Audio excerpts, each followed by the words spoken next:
नमस्कार दोस्तों, मैं सुरेंद्र सिंह आपके अपने YouTube channel SP expert education में स्वागत करता हूं। जैसा कि कल हमने बात किया था पूर्णांक में सम संख्या, विषम संख्या, भाज्य संख्या, अभाज्य संख्या, ठीक है, और सअभाज्य संख्या और जुड़वई अभाज्य संख्या के बारे में हमने बात किया था।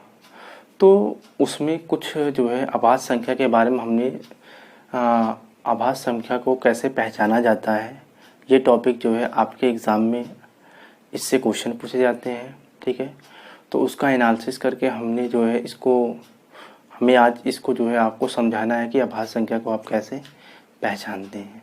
क्योंकि 2 अंकों की अभाज्य संख्या तो आप पहचान जाएंगे, लेकिन जब 3 अंकों में आएंगे, यही 4 अंकों में आएंगे, तो आपको पहचानने में कठिनाई होगी। इसके लिए जो है हम आपको बताते हैं कि भाज्य संख्या को कैसे पहचानते हैं। तो चलिए देखते हैं कि भाज्य संख्याएं पहले 1 से 100 तक की क्या होती हैं, कौन कौन सी भाज्य संख्याएं होती हैं, कौन कौन सी अभाज्य संख्याएं होती हैं। तो आज हम अभाज्य संख्याओं पे बात करेंगे कि अभाज्य संख्याओं को पहचानने में, भाज्य और अभाज्य संख्याओं को पहचानने में प्रॉब्लम होती है। तो अभाज्य संख्या को कैसे पहचानें? अभाज्य संख्या को पहचान ठीक है, 2 डिजिट पहचानने में तो प्रॉब्लम नहीं होती। जैसे 1 से 100 तक के बीच में अगर अभाज्य संख्याएं हैं तो उनको पहचानने में हमें प्रॉब्लम नहीं होती। प्रॉब्लम कहाँ आती है? प्रॉब्लम आती है जब जो है 3 डिजिट या 4 डिजिट वाले आ जाते हैं। तो उन अभाज्य संख्याओं को हम देखते हैं। मतलब पहले तो हम देख लेते हैं 1 से 100 तक की क्या क्या है। तो जैसा कि हम बात करते हैं अभाज्य संख्या 2, 3, 5, 7, 11, 13, 17, 19, 23, 29, 31, 37, 41, 43, 47, 53, 59, 61, 67, 71, 73, 79, 83, 89, 97, ये 100 तक की जो है अभाज्य संख्याएं हैं, जिसको प्राइम नंबर भी बोलते हैं। फिर 101, 103, 107, 109 ये अक्सर एग्जाम में पूछे जाते हैं, ठीक है। तो इसको हमने ऐसे ही लिख दिया है जिससे कि आपको यहाँ तक तो कम से कम आपको याद हो, ठीक है। फिर से हम देख लेते हैं अभाज्य संख्या 2, 3, 5, 7, 11, 13, 17, 19, 23, 29, 31, 37, 41, 43, 47, 53, 59, 61, 67, 71, 73, 79, 83, 89, 97, 101, ठीक है, 101, 103, 107, 109। तो आपको लग रहा होगा सर इतना बेसिक्स में क्यों जा रहे हैं। तो गाइस दोस्तों आप समझ लीजिएगा, अगर आपका बेसिक्स मजबूत है, ठीक है, अगर आपको बेसिक्स अच्छे से पता है तभी आप आगे के क्वेश्चन कर पाएंगे, ठीक है। क्योंकि छोटी छोटी गलतियां जो हमारी होती हैं, ठीक है, उन्हीं से हमें सीखना चाहिए। क्योंकि यही छोटी छोटी गलतियां एक दिन बड़ी गलतियों में कन्वर्ट हो जाती हैं और हमारा एग्ज़ाम में, ठीक है, एग्ज़ाम होता है उसमें हम कहीं मिड से 2 नंबर से छट गए, कहीं 1 नंबर से छट गए, कुछ नहीं, यही छोटी छोटी गलतियां जो हमें करते हैं उन्हीं से हम क्या होते हैं, मिड से बाहर हो जाते हैं। तो उसके लिए हमें बेसिक से पढ़ना होगा, ठीक है, पेशेंस रखें। और आपके साथ हम SP एक्सपर्ट एजुकेशन जुड़ चुके हैं, जो आपको मैथ में 30 में से 30 नंबर, या जो है सुपर टेट में अगर 20 का आ रहा है तो 20 में से 20 नंबर आपको दिलाया जाएगा, ठीक है। CTET, TET, super TET and all competitive exam के लिए मैथ रिक्वायरमेंट होती है। इनके बेसिक्स अगर आपको पता है तभी आप उनके क्वेश्चन को कर पाएंगे इजीली तरीके से। तो जो छोटी छोटी चीज़ें हैं हम आपको बताएंगे, जो और चैनल में जो भी लोग होते हैं वो उसको इग्नोर कर देते हैं, लेकिन हम आपको छोटी से छोटी चीज़ें बताएंगे, ठीक है। आप बेफिक्र रहिए और हमारे चैनल SP एक्सपर्ट एजुकेशन के साथ जुड़े रहिए, तो आपको भी हम एक्सपर्ट बनाएंगे, ठीक है। क्योंकि हमने वादा कर रखा है कि आपको एक्सपर्ट बनाना है। और 30/30, 20/20 नंबर आपको, मतलब मैथ में आपको कंप्लीट नंबर मिलना चाहिए, ये हमारा जो है वादा रहा, ठीक है। उसके लिए हम आज देख लेते हैं अभाज्य संख्याओं के बारे में कैसे निकालते हैं। मान लीजिए कल को पूछ लिया जाए कि 137, ठीक है, 137 भाज्य है या अभाज्य। क्वेश्चन आ गया 137 भाज्य है या अभाज्य, तो आप कैसे पहचानेंगे? तो पहले तो आपको देखना पड़ेगा कि 137 के नियर अबाउट, ठीक है, के पास 137 के पास कौन सा परफेक्ट स्क्वायर नंबर है। परफेक्ट स्क्वायर नंबर, तो परफेक्ट स्क्वायर नंबर कौन सा है 7 के पास परफेक्ट स्क्वायर मतलब पूर्ण, ठीक है, वर्ग संख्या। पूर्ण वर्ग संख्या जो है 137 के पास कौन सी आती है? तो इसके लिए आपको स्क्वायर पता होना चाहिए, ठीक है, वर्ग पता होना चाहिए, पूर्ण वर्ग पता होना चाहिए, वर्ग पता होना चाहिए, वर्ग, ठीक है। तो वो सब हम आगे पढ़ेंगे, इसके लिए आप बेफिक्र रहिए। लेकिन अभी के लिए आप जान जाइए कि पूर्ण वर्ग संख्या जो है इसके आसपास कौन सी होती हैं। तो हम देखते हैं कि अगर हम 12 का स्क्वायर करते हैं तो 12 का स्क्वायर का मतलब 12 इंटू 12, ये जो पावर लगी हुई है इसका 12 की पावर 2 का मतलब होता है 12 की घात 2 का मतलब होता है 12 गुणे 12, जिसको हम 144 लिखते हैं। 144 लिखने का मतलब जो है 144 है, 144 137 के पास है। अब हम क्या करेंगे, अब हमें ये करना पड़ेगा कि 100 जो है, अब हमें ये करना पड़ेगा कि 12 से पहले कितनी अभाज्य संख्याएं हैं। तो 12 से पहले अभाज्य संख्या,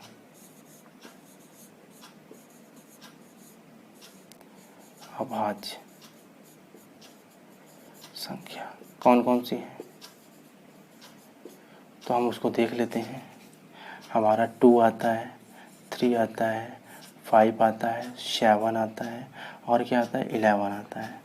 तो हम 137 को 137 को हम 2 से करते हैं, तो 2 से डिविजिबिलिटी का रूल, 2 से विभाज्यता का नियम क्या है, 2 के डिविजिबिलिटी रूल क्या है कि कौन संख्या 2 से कटती हैं, इसके लिए विभाज्यता का नियम होता है। हम इसके आगे बात करेंगे, लेकिन अभी के लिए हम देख लेते हैं 2 से जो है वही संख्या कटती हैं जिनके लास्ट में 0 हो, 2 हो, 4 हो, 6 हो, 8 हो, वे संख्याएं 2 से कटेंगी। अतः 137 हमारा 2 से नहीं कटेगा। अब 3 से बात करेंगे, 3 से, ठीक है, वे संख्याएं करते हैं जिनके अंकों का योग, मतलब जैसे कि 1 3 7, तो 7 3 10 से 11, जिनके अंकों का योग 3 से कटे। क्या 11 3 से कट रहा है? नहीं, तो इसलिए ये संख्या 3 से भी नहीं कटेगी। 2 से नहीं कटी, 3 से नहीं कटी। अब आगे देखते हैं 5 से विभाज्यता का नियम, 5 का विभाज्यता का नियम क्या कहता है, डिविजिबिलिटी रूल क्या कहता है? 5 की विभाज्यता का नियम कहता है कि वे संख्याएं 5 से कटेंगी जिनके लास्ट में 0 और 5 होगा।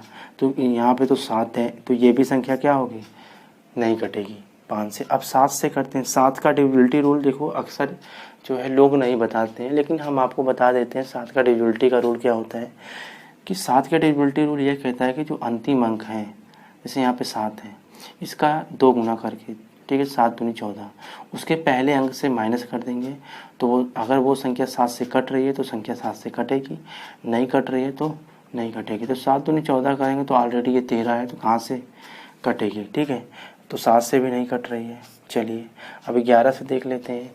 11 का विभाज्यता का नियम क्या कहता है, 11 का डिविजिबिलिटी रूल क्या कहता है, इसके बारे में हम बात कर लेते हैं।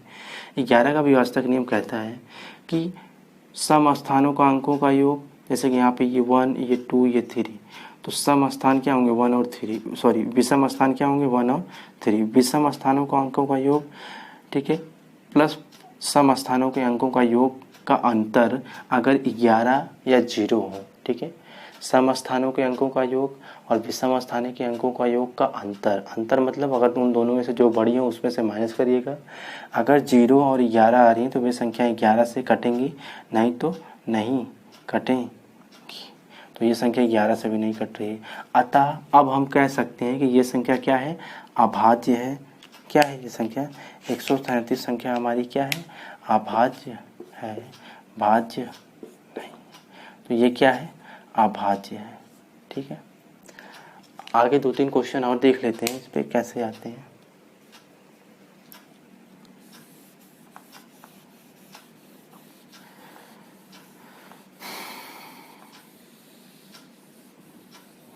तो आगे का क्वेश्चन हम देखते हैं। जैसे मान लीजिए दे दिया गया जो है आपका 223 आपका दे दिया गया है।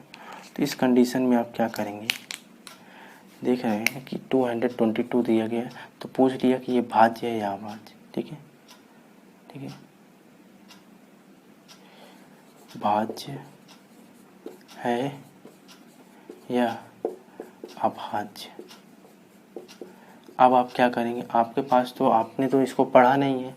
जब आपने इसको नहीं पढ़ा है तो गाइज आप क्या करेंगे, हमें सबसे पहला हमारा प्रायोरिटी क्या होता है, इसके पास का परफेक्ट स्क्वायर नंबर निकालना है। इसके पास का परफेक्ट स्क्वायर नंबर क्या होगा हम इसको बताएंगे, आप टेंशन मत लीजिए। परफेक्ट स्क्वायर का मतलब होता है पूर्ण वर्ग संख्या। पूर्ण वर्ग संख्या। उन संख्या को देखिए ऐसी संख्या को मल्टीप्लाई करिए, मतलब संख्याओं को 2 बार मल्टीप्लाई करने के बाद, ठीक है, जो उसका आता है वही उसका पूर्ण वर्ग होता है। ठीक है, जैसे कि हम बात करते हैं इसके पास का कौन सा होगा, अगर इसके पास का पूर्ण वर्ग संख्या 225 होगी, क्या होगी 225, जो किसका मल्टीप्लाई है 15 का स्क्वायर है, मतलब 15 गुणे 15, स्क्वायर का मतलब होता है 15 गुणे 15। तो ये जो है 223 जो है 225 के जो है पास में है, जो 15 का स्क्वायर है। तो 15 से पहले जितने भी जो है अभाज्य संख्याएं हैं, 15 से पहले अभाज्य संख्या के बाद हम करेंगे तो देखेंगे 15 से पहले अभाज्य संख्या क्या होगी। 15 से पहले अभाज्य संख्या होगी हमारी 2, 3, 5, 7, 11 और 13। इससे हम बात कर लेते हैं तो 2 से करते हैं। 2 का डिविजिबिलिटी रूल हमने बताया, जिनके लास्ट में 0, 2, 4, 6, 8 हो वे संख्याएं 2 से कटेंगी, तो ये संख्या 2 से नहीं कटेगी, लास्ट में 3 है। 3 से विभाज्यता का नियम क्या कहता है, या डिविजिबिलिटी रूल क्या कहता है, अंकों का योग क्या हो, अंकों का योग अगर 3 से कटता हो, 3 2 5 2 7, तो ये संख्या 3 से कटेगी, नहीं तो नहीं कटेगी। तो इनका अंकों का योग 7 आ रहा है, इसलिए ये संख्या 3 से नहीं कटेगी। ठीक है, अब आगे हम बात कर लेते हैं 5 से विभाज्यता का नियम क्या कहता है। 5 से विभाज्यता का नियम ये कहता है कि अगर लास्ट में 0 और 5 हो, क्या हो 0 या 5 हो, वे संख्याएं 5 से कटेगी, नहीं तो ये संख्या 5 से भी नहीं कटेगी। तो इसके लास्ट में क्या है 3 है, ना कि 0 है और ना ही 5 है। 7 से विभाज्यता का नियम ये कहता है, 7 से विभाज्यता का नियम ये कहता है कि इनके जो है इकाई का अंक का दोगुना, इनके दोगुने का, ठीक है, इनका दोगुना करके इनके पहले वाले नंबर से अगर हम माइनस करें, इसका दोगुना करेंगे 6 और पहले वाले नंबर से 22 में से 6 माइनस करेंगे तो कितना आएगा गाइस, 22 में से 6 माइनस करेंगे तो 16 आएगा। ठीक है, 16 आएगा। तो 16 क्या 7 से डिवाइड हो रहा है, नहीं, इसलिए संख्या 7 से भी नहीं डिवाइड होगी। अब आगे की हम बात करते हैं, ठीक है, आगे की हम बात करते हैं 11 से। 11 का डिविजिबिलिटी रूल, 11 का विभाज्यता का नियम क्या कहता है। 11 का विभाज्यता का नियम ये कहता है कि इनके समस्थान, जैसे 1 2 3, तो समस्थान क्या हुए, ये 2 वाला, विषम स्थान 1 और 3 वाला, इनके सम या विषम स्थानों के अंकों का योग का अंतर। पहले सम स्थानों का अंकों का योग कर लिया आपने, फिर विषम स्थानों के अंकों का योग कर लिया, उनका अंतर अगर 0 और 11 हो तो वे संख्याएं 11 से कटेंगे। तो इनका देख लेते हैं, 3 2 5 में से 2 गए, कितना बचा 3, तो ना ही 0 और ना ही 11, तो ये संख्या 11 से भी नहीं कटेगी। तो अब देख लेते हैं आगे हम क्या चेक करेंगे, 13 से कट रही नहीं, 13 से हम डायरेक्ट चेक कर लेंगे। ठीक है, 13 एकम 13, कितना बचा बताइए, 9 बचा। ठीक है, तो 93, 13 सत्ते 91 होता है, तो 93 नहीं कटेगा 13 से, तो इसलिए ये संख्या 13 से भी विभाजित नहीं होगी। अतः ये संख्या क्या हो गई हमारी, भाज्य हो गई, सॉरी अभाज्य हो गई। क्या हो गई, अभाज्य संख्या हो गई। ठीक है, तो ऐसे ही चेक करते हैं अभाज्य संख्याओं को। ठीक है, बात समझ में आ रही है, तो इसको आप देख लीजिए, स्क्रीनशॉट ले लीजिए, वीडियो पॉज करके कर लीजिए, लेकिन कर लीजिए। ठीक है,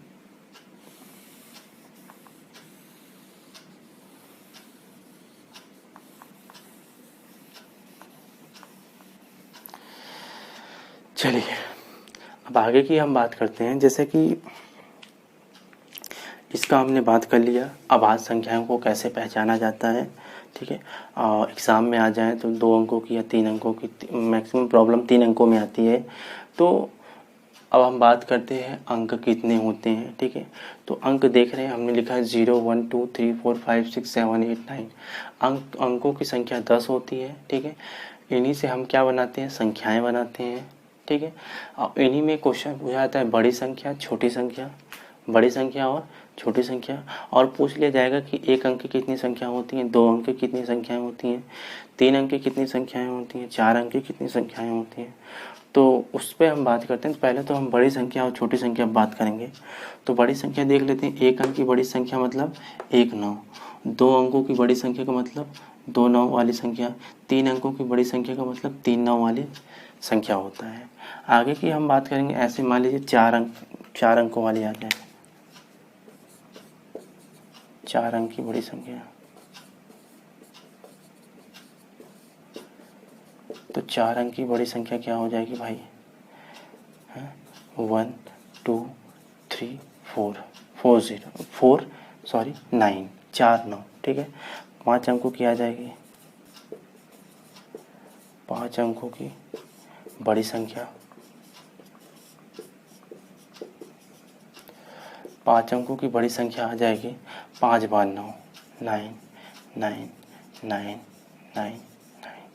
ये हमारी 5 अंकों की बड़ी संख्या हो गई। ऐसे ही 6 अंकों की निकाल लीजिएगा, 6 9, 7 अंकों की 7 9, 8 अंकों की 8 9, 9 अंकों की 9 अंक, 10 अंकों की 10, ठीक है, 10 9, ठीक है। तो ऐसे ही आप जो है बड़ी संख्या को आप फाइंड आउट कर लेंगे, ठीक है। आई थिंक मुझे लगता है अब आपको इसमें प्रॉब्लम नहीं है कि अब छोटी संख्या पे हम बात करते हैं। तो छोटी संख्याएं हमारी क्या होती हैं, ठीक है। 1 अंक की सबसे छोटी संख्या मतलब 1, 2 अंकों की सबसे छोटी संख्या का मतलब 1 के बाद 1 0, मतलब 2 अंकों की सबसे छोटी संख्या 1 के बाद 1 0, मतलब जितनी अंकों की छोटी संख्या पूछेगा उससे 1 कम 0 लगेगा। 1 अंक की पूछ रहा है तो 0 0, मतलब 1 भी 0 नहीं। 2 अंक की पूछ रहा है तो 1 0। अब मान लीजिए ऐसे ही 3 अंक की पूछे, 3 अंक की पूछे तो आप क्या करेंगे?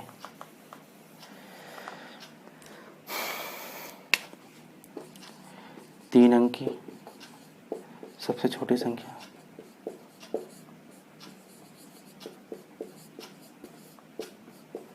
तीन अंक की सबसे छोटी संख्या के बारे में बात करें तो क्या हो जाएगा? 1 लिखने के बाद, ठीक है, इसमें से एक माइनस कर दीजिए, 2 आएगा, 2 0 लगा दीजिए। 4 अंक की पूछेगा,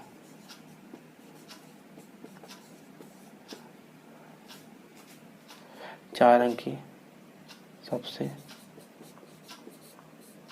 छोटी संख्या, ठीक है। 4 अंक की सबसे छोटी संख्या की बात करें तो क्या हो जाएगा? 1 लिख देने के बाद 4 में से 1 घटाइए, 3 0। ये 4 अंक की सबसे छोटी संख्या होगी। ऐसे ही 5 अंक पूछेगा, ठीक है, सबसे छोटी संख्या, ठीक है। तो क्या हो जाएगी? 1 लिख देने के बाद 1 2 3 4 0, ये हो जाएगी 5 अंक की। तो गाइस इसको देख लीजिए छोटी बड़ी संख्या क्या होती है, ठीक है। तो हमने बात की 3 अंकों की सबसे छोटी संख्या, ठीक है, 1 के बाद 2 0, जितने अंक पूछे उतने उससे 1 कम 0। 4 अंक की सबसे छोटी संख्या 1 के बाद 3 0। 5 अंक की सबसे छोटी संख्या 1 के बाद 4 0, ठीक है। तो ऐसे ही बढ़ाते जाइए कि 6 अंक की मतलब 1 के बाद 5 0, 7 अंक की 1 के बाद 6 0, ठीक है। आई थिंक मुझे लगता है अब कोई प्रॉब्लम आपको नहीं होगी इसमें। आगे की हम बात करते हैं। तो इसी में एक प्रकार का क्वेश्चन और पूछा जाता है। वो क्वेश्चन क्या पूछा जाता है उसके बारे में हम देख लेते हैं। क्वेश्चन पूछा जाता है कि 2 अंकों की कितनी संख्या है, 1 अंकों की कितनी संख्या है, ठीक है। 1 अंकों की कितनी संख्याएं हैं? 9 संख्याएं हैं। 2 अंकों की कितनी संख्याएं होंगी? 90। 3 अंकों की 900। 4 अंकों की 9000। 5 अंकों की 90000। कैसे, इसको देख लेते हैं। भाई 1 अंकों की जगह 1 अंकों की संख्या कितनी होती है भाई? 1 अंक, वैसे तो बेसिकली अंक 10 होते हैं, ठीक है, लेकिन 1 अंक को हम 1 से यहाँ से ही डिनोट करें, 1 2 3 4 5 6 7 8 9, तो टोटल संख्या हम देखेंगे 9, ठीक है। 1 अंकों की संख्या कितनी हो गई? 9, ठीक है। और अगर 0 को ले लेंगे तो 10, तो टोटल 1 अंकों की संख्या 10 होती है। लेकिन 2 अंकों की बात करें, ठीक है, 2 अंकों की कितनी संख्याएं होती हैं?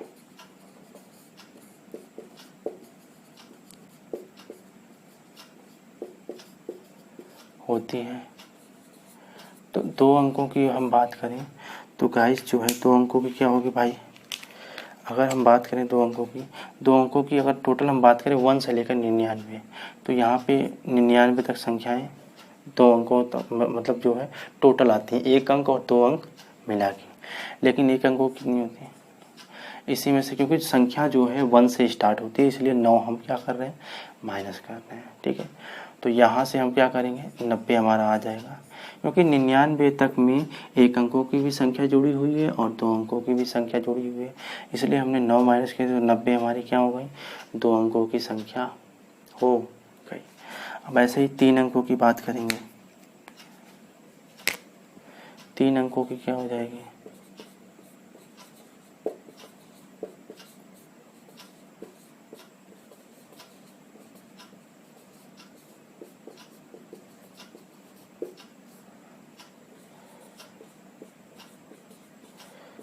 होती है। तो 3 अंकों की कितनी संख्याएं होती है गाइस, 3 अंकों की हम बात करेंगे तो वैसे तो अगर 1 से काउंट करेंगे तो 1 से लेकर 999 तक की संख्याएं हमारी हो जाती हैं टोटल। लेकिन उसमें से 99 संख्या ऐसी होती हैं, 99 संख्याएं ऐसी होती हैं जिसमें 1 अंक और 2 अंक भी होते हैं, तो उसको हम क्या करेंगे, माइनस करेंगे। जब माइनस करेंगे तो 900 आएगा। ठीक है, तो पहले 1 अंक की संख्या 9, ठीक है, क्योंकि काउंटिंग नंबर 1 2 3 4 होता है, लेकिन विदाउट जीरो अंक क्या संख्याएं नहीं बनती, इसलिए अगर डिजिट की बात करेंगे तो ये आएगा अंक की। ठीक है, 1 अंकों की संख्या की बात करेंगे तो वो 0 नहीं आता, 1 2 3 4 क्या आता है, 5 आते हैं। तो 1 अंकों की संख्या कितनी होती है, 9, और 2 अंकों की 90, 3 अंकों की 900। ऐसे ही 4 अंक की बात करेंगे, 4 अंक, तो 4 अंक को कितनी हो जाएगी, 9 के बाद कितने जीरो, 3 जीरो, तो 9,000। 5 अंक की कितनी संख्याएं होंगी, तो 9 के बाद कितने जीरो, 4 जीरो, 90,000। तो इतना गाइस, ऐसे ये क्वेश्चन पूछे जाते हैं एग्ज़ाम में। ठीक है, छोटे छोटे क्वेश्चन होते हैं लेकिन लोग ध्यान नहीं देते हैं और गलत करके चले आते हैं। आप क्या, ठीक है, लोग क्या गलती क्या करते हैं, लोग गलती ये करते हैं कि जो है 4 अंकों की संख्या 4 बार 9, मतलब ये लिख के चले आएंगे 99999। तो ये गलती हमें नहीं करना है, हमें जो है गलतियों से सीख कर जो है अच्छे से करना है, क्योंकि आप जुड़ चुके हैं एसपी एक्सपर्ट एजुकेशन के साथ, जिसमें हमने आपको वादा किया है हम आपको मैथ्स के सब्जेक्ट में एक्सपर्ट बनाएंगे और आपके 30/30 क्वेश्चन, चाहे वो टेट का हो, सीटेट की बात करें तो 20/20 क्वेश्चन, और सीटेट, ठीक है, टेट और सुपर टेट की बात करें तो उसमें आपको 100/100% आपको मिलेगा। ठीक है, आप हर एक क्वेश्चन करके आएंगे, बेफिक्र रहिए। ठीक है, और जुड़े रहिए हमारे चैनल के साथ। अगर आप हमारे चैनल के साथ जुड़ गए हैं इसका मतलब, ठीक है, आप एसपी एक्सपर्ट एजुकेशन के साथ जुड़े हुए हैं, जो जिसके लिए हमने आपको पहले ही बोल रखा कि हम आपको एक्सपर्ट बनाएंगे।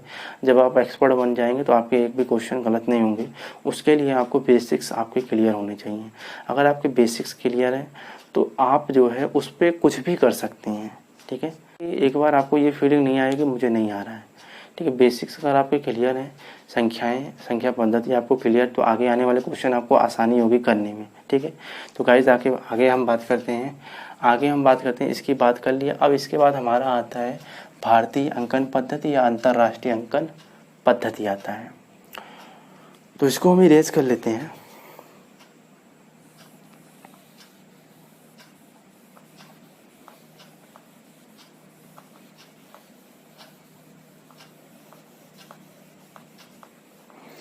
और हाँ, ये class CTET TET super TET के लिए ही नहीं, ठीक है, अपितु आप जो भी एग्ज़ाम दे रहे हैं, जो भी एग्ज़ाम जिसमें मैथ पूछी जा रही है उन सब क्लास के लिए है। जैसे कि आईएएस का प्रीलिम आप दीजिए, सीसैट में मैथ पूछा जाता है, तो उसमें भी ज़्यादा मतलब हाई लेवल के क्वेश्चन नहीं होते, यही बेसिक से क्वेश्चन पूछे जाते हैं। ठीक है, और कोशिश की जाती है, क्योंकि भाई प्रीलिम में आईएएस वगैरह में जीएस का ज़्यादा जो है योगदान रहता है, इसलिए जो है मैथ को थोड़ा कम वेटेज दिया जाता है। और लोग जो है मैथ नहीं करते, मैथ पे ध्यान नहीं देते। ठीक है, और वो क्या होते हैं 2-4 नंबर से छड़े जाते हैं। तो वो चीज़ ना हो इसके लिए आप जो है हमारे, ठीक है, हम जो पढ़ा रहे हैं बेसिक्स, ठीक है, उसको पढ़िए। और गारंटी है कि आपका आईएएस की प्री में पूछा गया क्वेश्चन एक भी ऐसा नहीं होगा जो आपके ना करके आए, चाहे वो सीटेट हो, चाहे टेट हो, चाहे सुपर टेट, चाहे ऑल अदर कॉम्पिटिटिव एग्जाम हो। हर एग्जाम में मैथ के बेसिक्स पूछे जाते हैं। तो आज हम बात करेंगे जो है, अभी हम बात कर लें भारतीय अंकन पद्धति अंतर्राष्ट्रीय अंकन पद्धति में।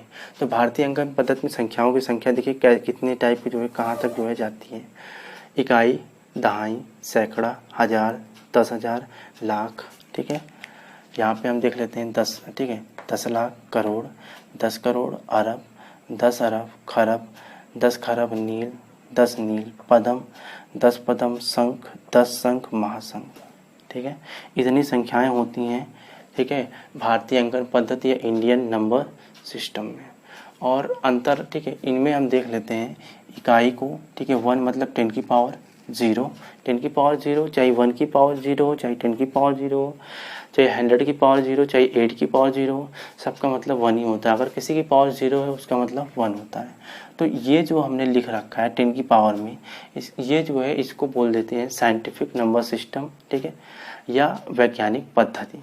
तो वैज्ञानिक पद्धति भी एग्जाम में पूछा जाता है, इसलिए हमने लिखा है, ठीक है, इसलिए हमने लिखा है कि आपका कोई भी ऐसा चीज़ ना हो जो छूट जाए, ठीक है। अब आगे हम देख लेते हैं कि जो है 1 को क्या लिखा जाए, 10 की पावर 0, 10 को दहाई को 10 बोलते हैं, 10 की पावर 1 सैकड़ा में, ठीक है, 1 के बाद 2 0 होता है, ठीक है, 10 की पावर 2 हज़ार में, ठीक है, 1 के बाद 3 0 होता है, 10 की पावर 3 10,000 में, ठीक है, 1 के बाद 4 0 होता है, 10 की पावर 4। देखो जितने जीरो होते हैं उतनी पावर्स होती हैं, मतलब 10 की पावर का 4 का मतलब 10 की पावर 4 का मतलब होता है 10 को 4 बार गुणा करना। कितनी बार? अब इसका मल्टीप्लाई कैसे करते हैं, हम इस डिजिट का मल्टीप्लाई करते हैं। 1 इंटू 1 1, 1 इंटू 1 1, 1 इंटू 1 1, आया क्या हमारा 1 आया। अब जीरो देख लेते हैं, 1 2 3 4, 1 2 3 4, ऐसे ही मल्टीप्लाई मिलेगा। मान लीजिए कल को मल्टीप्लाई मिला 30 इंटू 20 इंटू 50। अब हम क्या करेंगे, नंबर का मल्टीप्लाई, 3 2 6, 6 5 30, हमने 30 लिख लिया। अब कितने जीरो, 1 2 3, 3 जीरो हमने यहाँ पे क्या कर दिया, लगा दिए, ठीक है। तो ये हमने 3 जीरो लगा दिया, ये 30,000 हो गए। ये मल्टीप्लाई करने का अच्छा तरीका होता है। आप क्या करेंगे, 30 इंटू 20 600, 600 इंटू 50, तो थोड़ा लंबा हो जाएगा प्रोसेस। तो हम क्या करते हैं, जीरो वाले नंबर है तो ऐसे ही हम मल्टीप्लाई करते हैं, या कोशिश करते हैं जैसे 5 2 10, तो 10 हो गया, 10 3 30, तो 10 बनाने की या 100 बनाने की कोशिश करते हैं, जिससे कि हमारा मल्टीप्लाई आसान हो जाए, ठीक है। तो इसको देख लीजिए कि किसको क्या लिखते हैं, पावर वाले नंबर को, सॉरी। आगे की हम बात करते हैं, ठीक है। फिर से हम देख लेते हैं भारतीय अंकन पद्धति में इकाई, दहाई, सैकड़ा, हज़ार, 10,000, लाख, 10 लाख, करोड़, 10 करोड़, अरब, 10 अरब, खरब, 10 खरब, नील, 10 नील, पदम, 10 पदम, शंख, 10 शंख, महाशंख। ये होता है 10 की पावर 0 इकाई को, दहाई को 10 की पावर 1, सैकड़ा को 10 की पावर 2, हज़ार में 3 जीरो होते हैं 10 की पावर 3, 10,000 में 4 जीरो होते हैं 10 की पावर 4, लाख में 5 जीरो होते हैं 10 की पावर 5, 10, ठीक है, 10 लाख में 10 की पावर 6, मतलब 1 के बाद 6 जीरो होते हैं। करोड़ में 10 की पावर 7, ठीक है, मतलब 1 के बाद 7 जीरो होते हैं 10 करोड़ में। 1 के बाद 8 जीरो, मतलब 10 की पावर 8। अरब में 10 की पावर 9, 10 अरब में 10 की पावर 10, मतलब 1 के बाद 10 जीरो। खरब में 10 की पावर 11, 1 के बाद 11 जीरो। 10 खरब में 10 की पावर 12, नील में 10 की पावर 13, 10 नील में 10 की पावर 14, पदम में 10 की पावर 15, ठीक है। पदम मतलब 15, पासे पदम पासे 15, 10 पदम मतलब 10 की पावर 16, शंख मतलब 10 की पावर 17, 10 शंख मतलब 10 की पावर 18, और महाशंख मतलब 10 की पावर 19। अगर हम इस संख्या को लिखने लगे, यहाँ से हम लिखना स्टार्ट करें, तो हमें लगता है 1 के बाद 19 जीरो, 10 तक तो यहाँ पे जीरो हो जाएगा, ठीक है। यहाँ तक कम से कम नंबर आएगा जीरो लगाने पे हम अगर आ गए, ठीक है। तो इसको देख लीजिए, ठीक।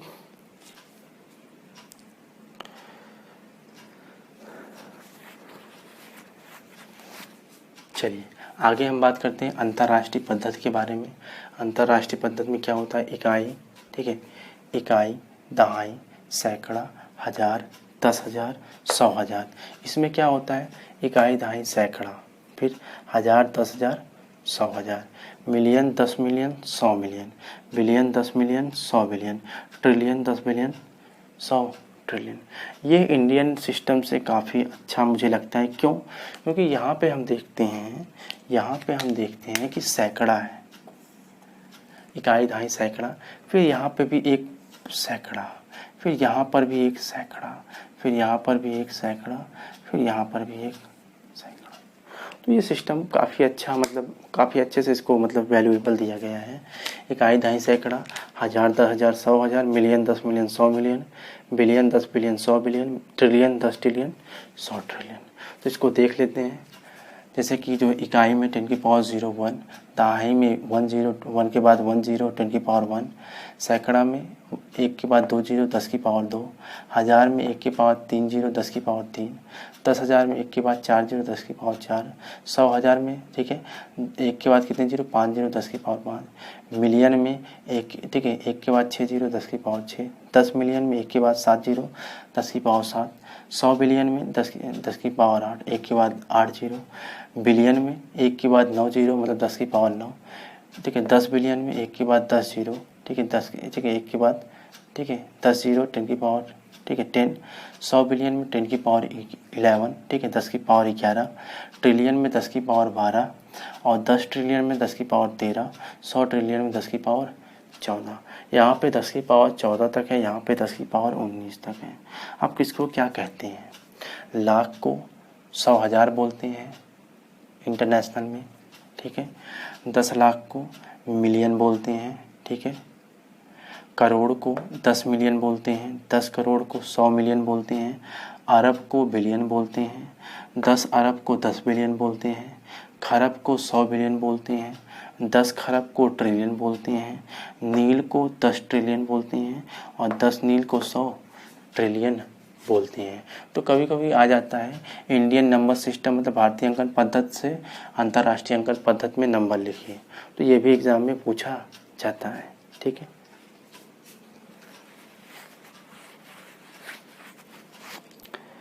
आगे की हम बात करेंगे तो कुछ क्वेश्चन ऐसे भी पूछे जाते हैं, यहाँ पे आप देख लीजिए, आपके एग्जाम में क्वेश्चन पूछे जाएंगे 1300 ऐसे लिखा रहेगा, प्लस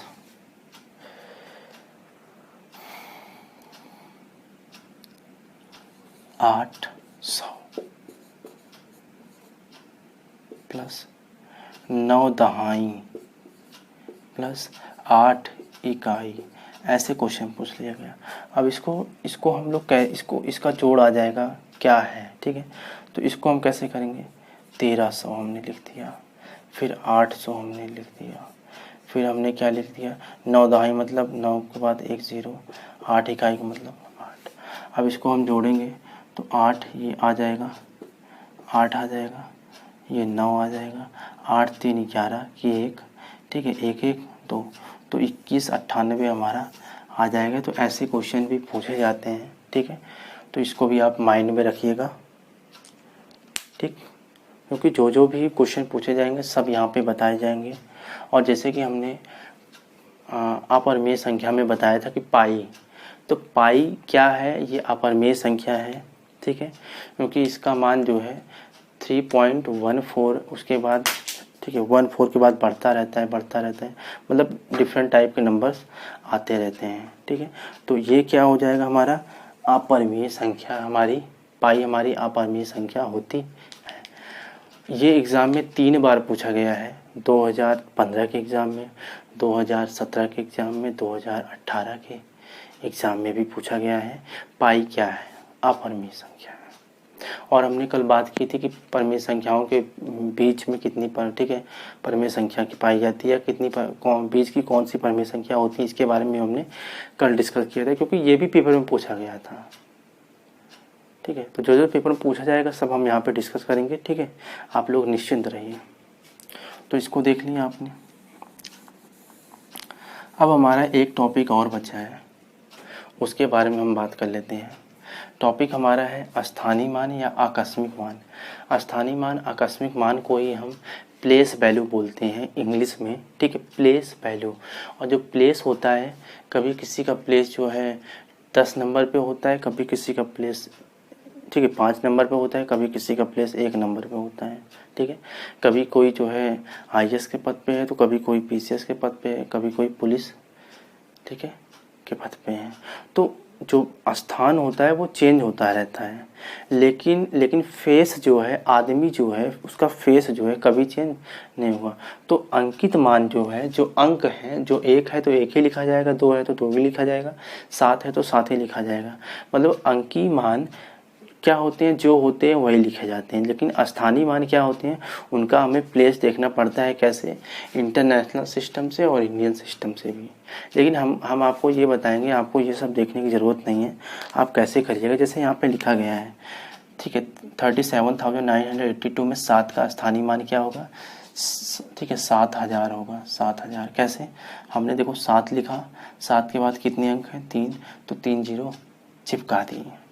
यहाँ पे ठीक है, 98,234 में 2 का स्थानीय मान क्या होगा, तो 2 लिखा, 2 के बाद 2 अंक है तो 2 जीरो चिपका दिए। ठीक है, ऐसे ही मान लीजिए क्वेश्चन आ गया। क्वेश्चन क्या पूछा जाएगा, इसमें क्वेश्चन पूछा जाता है कि इसके, ठीक है, स्थानीय मान, 7 के स्थानीय मान और अंकीय मान में अंतर क्या होता है। स्थानीय मान और अंकित मान में अंतर क्या होता है। जैसे कि 37,982, इसमें क्या होगा, स्थानीय मान और अंकित मान का अंतर। स्थानीय मान और अंकित मान में अंतर। ठीक है, तो 7 का स्थानीय मान निकालना है तो क्या हो जाएगा भाई, 7 का स्थानीय का मान बात करेंगे तो 7, 3 अंक है, 3 जीरो लगा दिया। लेकिन इसका अंकीय मान की बात करें, फेस वैल्यू की बात करें तो फेस वैल्यू कभी चेंज नहीं होगी। 7 है तो 7 ही होगा। इसका अंतर क्या हो जाएगा, ये अंतर हम बात करेंगे तो क्या हो जाएगा, 6993। कभी कभी इसमें पूछ लिया जाता है स्थानीय मान का जोड़ क्या होगा, तो जोड़ भी आप देख लीजिए, 7000 प्लस 7 तो क्या हो जाएगा, 7007। तो ये होता है जोड़, ये क्वेश्चन पूछे जाते हैं। और अंकित मान क्या होता है, जैसे कि 37,982 में 7 का अंकित मान क्या है। ठीक है, 37,982 में 7 का स्थानीय मान, 7 का अंकित मान क्या होगा, 7 ही होगा। ठीक है, इसमें 7 का अंकित मान क्या है, 7 है, मतलब इसकी फेस वैल्यू 7 है। यहाँ पे 98, ठीक है, 98,234 में 2 का अंकित मान क्या है, 2 है। तो अंकित मान वही होता है, ठीक है, जो अंक होता है। अंकित मान मतलब जो अंक है वही है, लेकिन स्थानीय मान उसके स्थान पर डिपेंड करता है। जिस स्थान पे है उसको, उस अंक को लिख लीजिए। ठीक है, 7 का पूछ रहा है, 7 लिख लीजिए, और जितने स्थान उसके बाद हैं, जैसे 7 लिख दिया, इसके बाद 3 स्थान है या 3 अंक है, 3 जीरो हमने चिपका दिया, ये स्थानीय मान में होता है। ठीक है, तो गाइस आज हमने बात कर ली स्थानीय मान, अंकित मान, छोटी संख्या, बड़ी संख्या, ठीक है, कितनी 2 अंकों की कितनी संख्याएं होती हैं, 3 अंकों की कितनी संख्याएं होती हैं, अंक, अभाज्य और अंतर्राष्ट्रीय प्रणाली के बारे में हमने बात कर ली है। तो आज के लिए इतना ही। ठीक है, और गाइस ये मत सोचिएगा कि ये बहुत ही बेसिक हम पढ़ा रहे हैं, बेसिक्स इसलिए पढ़ा रहे हैं, अगर आपको बेसिक्स पता है तभी आप आगे के क्वेश्चन कर पाएंगे। ठीक है, और छोटी छोटी चीज़ पे आप क्या करेंगे, आपकी जो छोटी छोटी गलतियां होती हैं अगर आप उसको इग्नोर करते हैं तो वही क्या हो जाती है, एक दिन बड़ी मिस्टेक होती है। कहीं आप जो है 1 अंक से, कहीं 2 नंबर से, कहीं 3 नंबर से, कहीं 0.5 नंबर से भी आपको क्या होते हैं, मेरिट में नहीं आ पाते हैं। ठीक है, कहते हैं कि यार काश जो है मैथ पढ़ा होता। ठीक है, तो मैथ पढ़िए, हम आपको, ठीक है, मैथ पढ़ा रहे हैं, अच्छे से पढ़ाएंगे, बेसिक से लेकर आपके लेवल तक का पढ़ाएंगे जो आपके एग्ज़ाम में पूछा जाएगा। ठीक है, तो इसके लिए आप निश्चिंत रहिए और जुड़े रहिए हमारे YouTube channel SP expert education के साथ। ठीक है, और हमारा ये कंटेंट, ठीक है, उन लोगों तक पहुँचे जो है सीटेट, टेट, सुपर टेट या अदर कॉम्पिटिटिव एग्जाम की तैयारी करते हैं, जैसे कि IAS की प्रीलिम की तैयारी कर रहे हैं, उसमें भी मैथ पूछा जाता है, SSC में भी पूछा जाता है, आर्मी में भी पूछा जाता है, एंड अदर कॉम्पिटिटिव पुलिस में भी पूछा जाता है, एंड अदर कॉम्पिटिटिव एग्जाम में भी पूछा जाता है। तो अगर आपको मैथ के बेसिक्स क्लियर हैं तभी आप जो है उसके क्वेश्चन कर पाएंगे। तो ये सब कंटेंट उन लोगों तक पहुँचे जिनको इनकी रिक्वायरमेंट है, जिनको मैथ नहीं समझ में आती। ठीक है, तो वो जो है SP एक्सपर्ट एजुकेशन को सब्सक्राइब करें, लाइक करें, उन तक ये कंटेंट पहुँचे। ठीक है, उसके लिए आप हमारे वीडियो को शेयर करें। ठीक है, तो आज के लिए इतना ही। उम्मीद होगा कि आप अच्छे से होंगे और वीडियोज़ हमारे देखते होंगे। जहाँ कहीं भी प्रॉब्लम होगी तो आप हमें कमेंट बॉक्स में जो है बता सकते हैं कि हाँ सर ये टॉपिक हमें नहीं समझ में आया या ये टॉपिक हमें नहीं समझ में आता है, उसको हम कोशिश करेंगे कि अच्छे से अच्छे ईजिली वे में समझाएँ। तो आज के लिए इतना ही, ठीक है, कल फिर मिलते हैं। धन्यवाद।